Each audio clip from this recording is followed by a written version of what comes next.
Okay, welcome. Thank you very much for clicking on. Today we're going to look at a subscriber's question. I'm a UK reseller. I buy and sell antiques and collectibles. In last week's video, I put out a question. I said, have you got any videos you want me to make? And one of the questions one of my subscribers come back with is said, they want to know or have a look at my SKU for a company or business my size. Now, what does that mean? Basically, they want to have a look at how much storage and how much stock I have and how much unlisted stock I have, that type of thing. They want people who want to start up to understand what's actually involved and how much it takes to run a large business like this.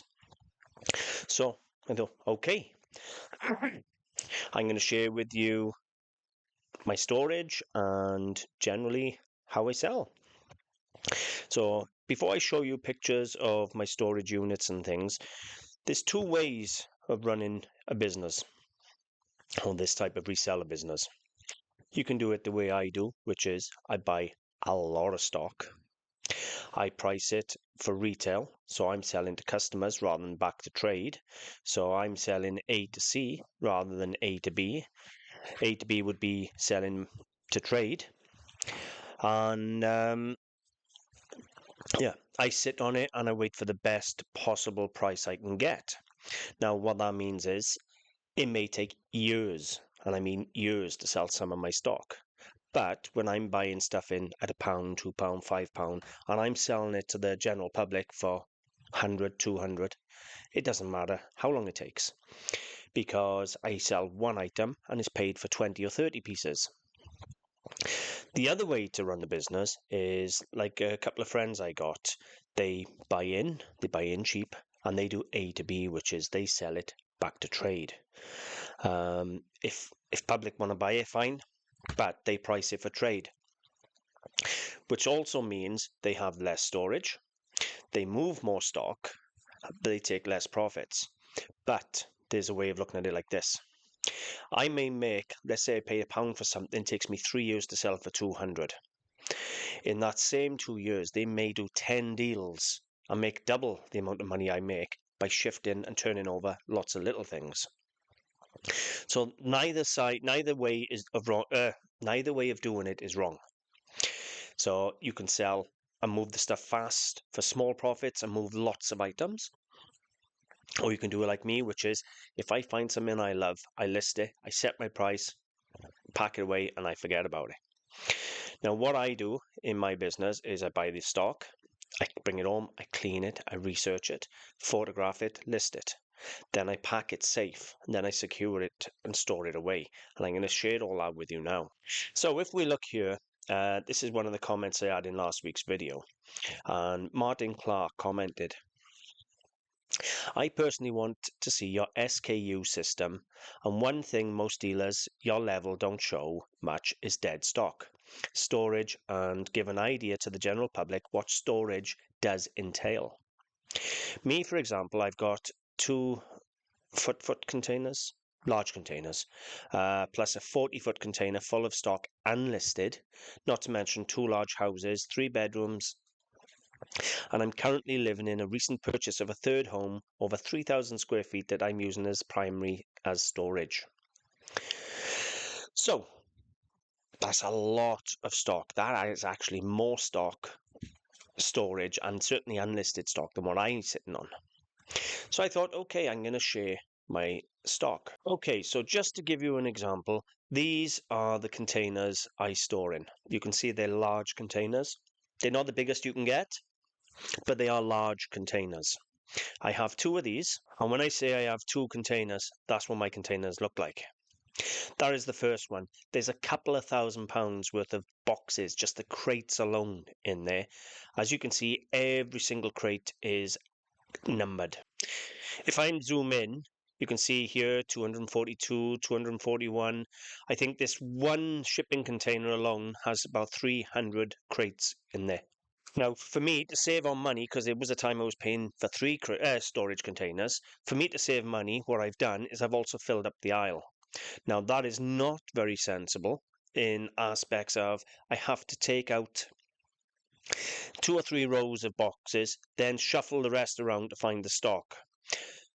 So that in itself is a lot of hard work, and I'm literally moving rows of boxes. So 6 boxes, 2, 4, 6 boxes high I'm dragging around, and they're heavy, really heavy. Inside every box, every single piece is wrapped in bubble wrap and coded. I don't go to a car boot sale, work hard, get up at 3, 4 in the morning, part with good money, dig in boxes on my hands and knees to find treasures in junk boxes. Bring it home, wash it, list it, put all our work involved only to have it break. So I take as much care in the storage of the stock as I do the shipping of the stock. Every single item, well, I'm very fortunate, almost every item is unique. I don't do multiples of anything, so every single item is unique. So the description of the items on there, the code is on there, and everything. And that is on every single product in every single box. So my product is coded, my box is coded. I enter all of that into a spreadsheet, and all I have to do is type in, find, and type in the code number, and it'll take me straight to the box. And I also know what boxes are in which container. I am really, really organized. So, as I said, I'm really, really organized. Time is money. All right. This is my second unit, same size again.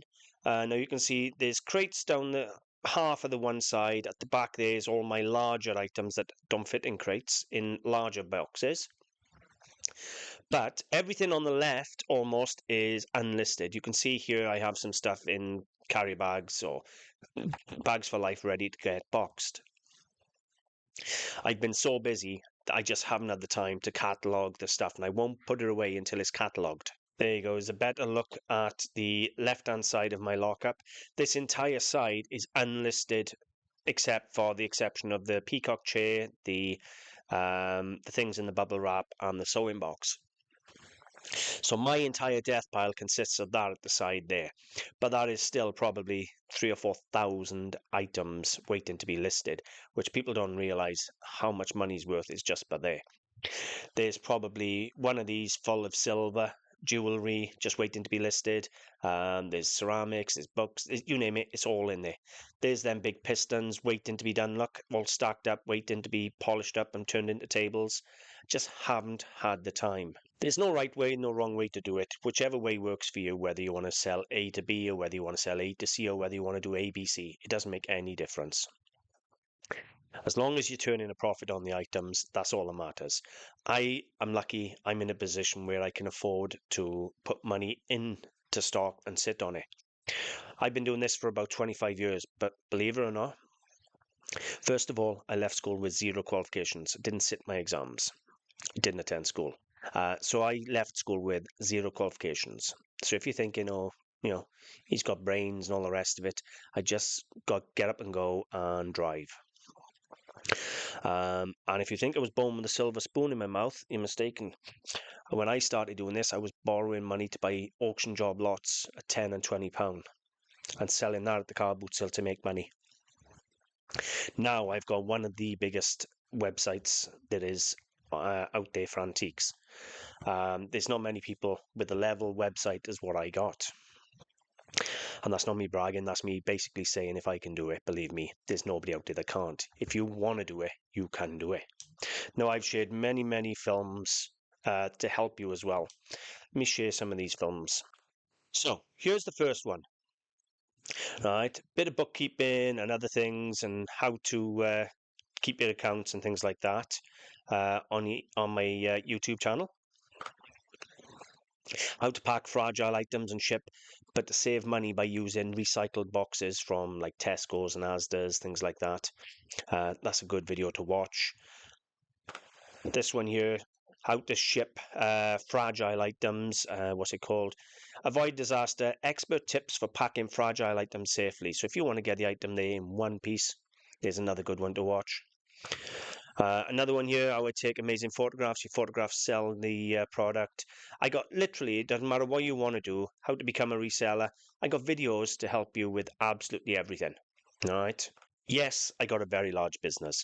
It may look a million miles away from where you are now, but believe me, wherever you are now, even if you haven't started yet, I've been there.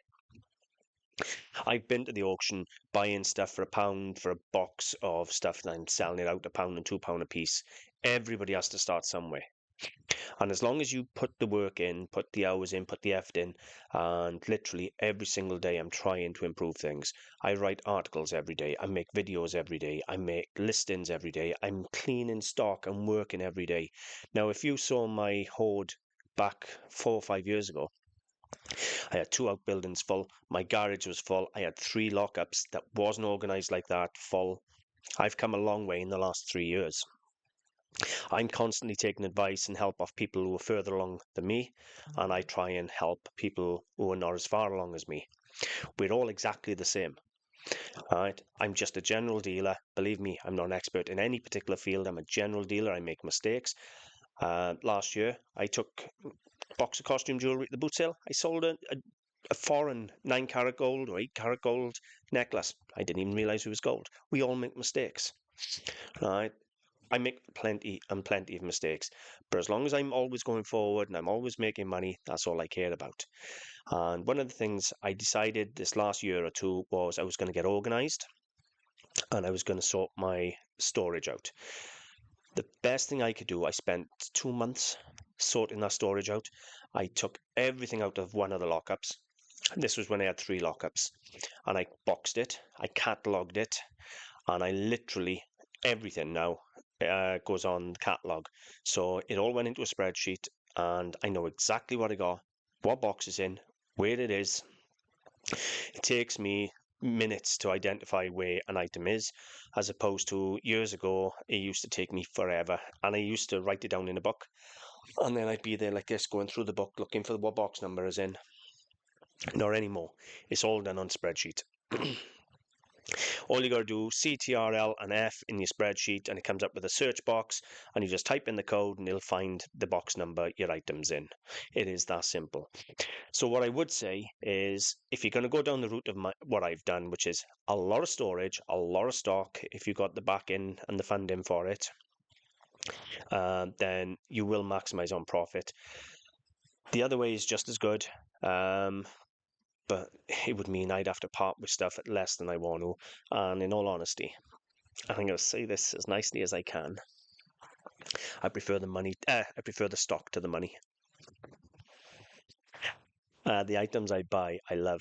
Somebody got it right a few years back. They said it's going to be hard to find somebody who loves the items more than I love them. And you know what? That's true. But my goal is I want 10 or 20,000 pieces on the website. At the moment, I'm up to about 5,000. So for me, yet, I'm nowhere near where I want to be. I want 10,000 blog posts on the website. I want 5, 10, 20, 30,000 pieces of stock on the website. I want another 5, 10,000 videos, by which time I'll have a multi-million pound company. And why not aim for the stars? If someone had said to me 10 years ago, you'll have a website with 5,000 pieces on there, you'd be turning X amount of money a week, and you'd have one of the biggest antique websites out there, and I'd be thinking, you take away, big corporations and things. There's not many private people with websites the size of mine.